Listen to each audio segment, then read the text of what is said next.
Halo guys, hari ini tanggal 2 Februari ya. Saat ini sudah malam dan habis hujan gede sekali ya, dari siang sampai sekarang ya. Sekarang tinggal gerimisnya dan saya lihat eh, banyak jemuran ya, tapi ya bodo amat lah, biarin aja ya. Agak males juga kalau cari tempat untuk bikin video.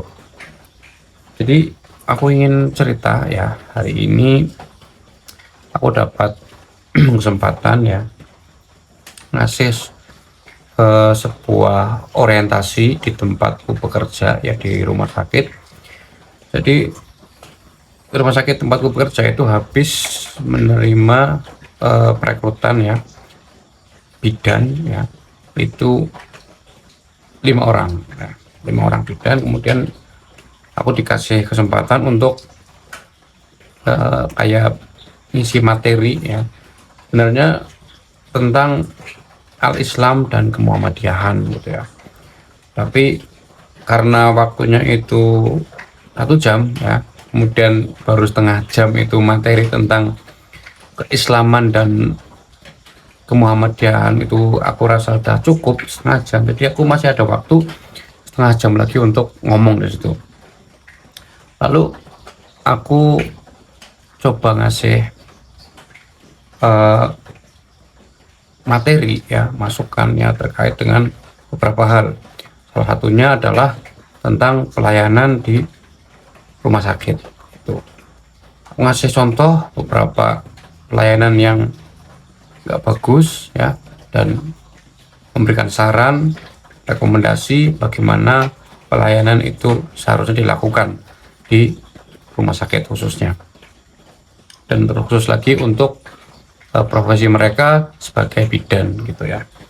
Nah teman-teman, seperti yang aku pernah ngomong kemarin, aku baru baca buku ini ya, alhamdulillah selesai sudah, tentang how to win friend and influence people ya. Di sini kalau dilihat dari judulnya itu seolah-olah bikin kita itu ingin membaca ya, karena kita melihat judulnya bagaimana kita bisa mendapatkan teman dan bagaimana kita mempengaruhi orang ya. Jadi ekspektasinya itu di sini adalah teori bagaimana caranya untuk itu, bagaimana caranya untuk mendapatkan teman, bagaimana caranya untuk mempengaruhi orang. Ya mungkin benar ada di sini caranya seperti itu, tapi kalau boleh aku ngasih kesimpulan ya, buku ini itu bukan cuma itu ya, tapi ini satu jenis tutorial ya, atau saran kepada para pembacanya untuk kita itu menjadi orang yang baik, menjadi orang yang ramah, menjadi orang yang nice guy gitulah intinya ya. Dan isinya bagus sekali, dan silahkan kalau ingin baca, sangat recommended, ini bukunya bagus sekali. Nah kembali lagi ke cerita tadi ya, bagaimana aku ngasih materi di acara orientasi karyawan baru. Nah ada beberapa hal yang aku sampaikan dan aku terinspirasi ya dari buku ini, buku yang aku baru baca ini, yang aku sampaikan ke karyawan tersebut. Yang pertama adalah tentang senyum, teman-teman ya. Jadi betapa pentingnya, di buku ini disebutkan betapa pentingnya senyum bagi orang ya. Sampai-sampai di buku ini disebutkan, jika disebutkan ada sebuah cerita ya, jika ingin mendapatkan jika boleh memilih karyawan di antara 2 karyawan ya, di antara 2 orang, 2 pegawai gitu ya, yang satu adalah lulusan sekolah yang tinggi ya, tapi secara attitude atau keramahan, bahkan memberikan senyum saja susah, itu tidak dipilih. Dia akan memilih orang yang mungkin bisa dibilang berpendidikan rendah ya, tapi dia mempunyai senyum yang indah, senyum yang menyenangkan, senyum yang ramah. Nah, betapa pentingnya senyum itu ya. Jadi itu tadi aku sampaikan kepada karyawan baru ya. Aku sarankan kepada mereka untuk tersenyum ya. Tersenyum itu tidak cuma senyum doang gitu, cuma menunjukkan gitu, tapi benar-benar senyum yang istilahnya itu dari hati, benar-benar tulus ya. Senyumnya nggak cuma di mulut, tapi juga matanya juga ikut tersenyum. Karena teman-teman tahu ya, kalau di rumah sakit itu kan kita kerja seringnya pakai masker ya, khususnya di bagian pelayanannya. Itu kalau kita senyumnya cuma di bagian mulut, itu ketika tertutup masker, itu pelanggan, customer, pasien atau keluarga pasien itu tidak merasakan, tidak melihat bahwa kita sedang tersenyum.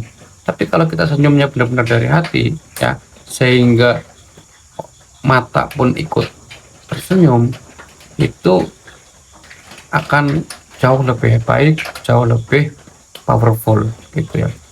Senyum sehingga matanya juga ikut senyum gitu ya, gitu. Agak sipit gitu, bagus gak sih? Ya gitu ya, aku sampaikan itu ke karyawan baru. Kemudian ada lagi yang aku dapatkan tentang dari buku ini, yang menarik dari buku ini ya, tapi sayang sekali nggak aku sampaikan waktu di acara tadi, yaitu tentang pentingnya kita memberikan pujian kepada seseorang gitu ya. Karena jangan sampai kita itu pelit ya, sudah pelit ngasih duit, ngasih materi ke orang ya, sampai-sampai kita juga pelit ngasih pujian. Padahal kalau di buku ini itu betapa pentingnya sebuah pujian. Tapi ingat ya, pujian yang benar-benar tulus dari hati. Jadi bukan sekedar nyanjung gitu ya, ngalem yang terlalu over ya, sehingga jadinya aneh gitu kan, jadinya curiga, atau pujian yang terlalu tinggi yang seolah-olah memanipulasi. Bukan, tapi pujian yang benar-benar dari hati, pujian yang benar-benar semestinya didapatkan oleh orang tersebut, sehingga orang tersebut itu merasa dirinya itu benar-benar pantas untuk dipuji dan merasa bahwa dirinya itu adalah orang yang penting, seperti itu. Dan mungkin terkait dengan senyum dan pujian, akhirnya aku dapat satu ide ya, atau satu ide kebiasaan baik yang ingin aku terapkan. Yang pertama adalah senyum setiap hari ya, dan yang kedua adalah memberikan pujian dari orang yang terdekat, dari keluarga terdekat, dari pasangan kamu, dari anak kamu, dari orang tua kamu dan saudara kamu ya. Tapi untuk saya sendiri sebenarnya, silakan kalau mau ditiru. Jadi saya akan menerapkan ini setiap hari ya. Saya akan senyum dengan ramah, dengan tulus, memberikan pujian kepada orang lain dengan tulus. Itu saja, semoga video ini bermanfaat.